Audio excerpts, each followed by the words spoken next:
how to turn on or turn off dim screen while recording with camera on Samsung S26 Ultra.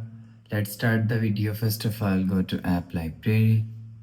Here click on camera app. After click on camera app, click on this 4 dot icon and click on settings icon. Now in camera settings, scroll down and click, and here showing you camera assistant. Click on camera assistant.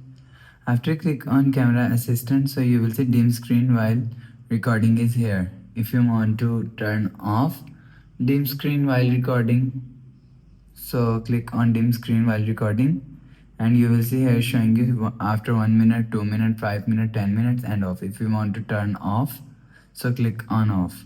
After click on off, you will see dim screen while recording is turned off. If you want to turn on, so select time, click on after 5 minutes, you will see dim screen while recording is turned on. You will turn on or turn off dim screen while recording from here.